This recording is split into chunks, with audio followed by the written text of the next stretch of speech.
बहुत समय पहले की बात है जब हनुमान जी बाल्यकाल में थे। उस समय वे अत्यंत चंचल, नटखट और असीम शक्तियों से भरपूर थे। उनके अंदर अपार ऊर्जा थी और उन्हें अपनी दिव्य शक्तियों का जरा भी एहसास नहीं था। यही कारण था कि वे हर समय खेल खेल में ऐसे कार्य कर बैठते थे जो सामान्य बालकों के लिए असंभव थे। उनकी शरारतें मासूम जरूर थी, लेकिन उनका प्रभाव बहुत बड़ा होता था। वे कभी ऊंची ऊंची छलांग लगाकर आकाश में पहुंच जाते, तो कभी आश्रमों में आकर ऋषि मुनियों के बीच उधम मचाने लगते।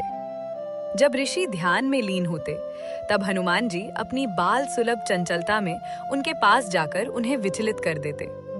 कभी उनके आसन को खींच लेते, कभी यज्ञ की सामग्री को इधर उधर कर देते और कभी उनकी साधना के बीच शोर मचाकर बाधा डालते। कई बार ऋषियों ने उन्हें प्यार से समझाने की कोशिश की, लेकिन बाल हनुमान अपनी मस्ती में इतने मग्न रहते कि वे किसी की बात पर ज्यादा ध्यान नहीं देते थे।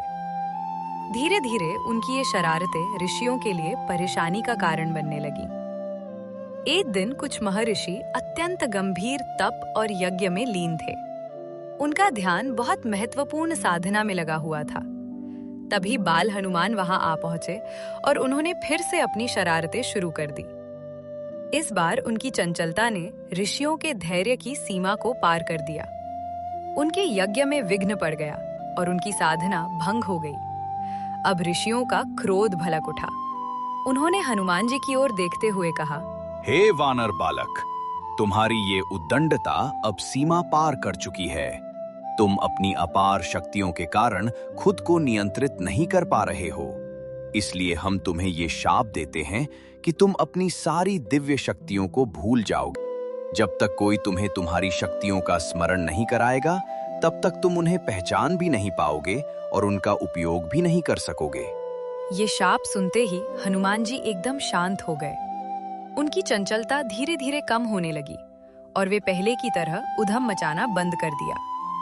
उन्हें ये समझ नहीं आ रहा था कि उनके साथ क्या हुआ है, लेकिन उनके भीतर एक बदलाव जरूर आ गया था। जब माता अंजनी को इस शाप के बारे में पता चला, तो उनका हृदय दुख से भर गया। वे तुरंत ऋषियों के पास पहुंची और उनसे विनती करने लगी कि वे इस शाप को वापस ले लें। उन्होंने कहा कि हनुमान अभी बालक हैं और उनकी शरारतें केवल नादानी का परिणाम है। ऋषियों का क्रोध अब शांत हो चुका था।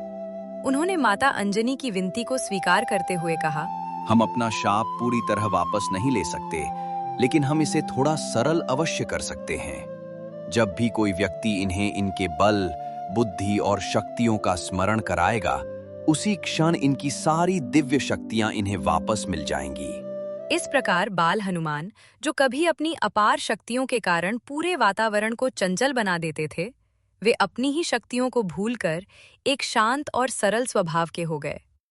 उनका जीवन एक नई दिशा में मुड़ गया, जहां उनकी ऊर्जा संयम में बदल गई।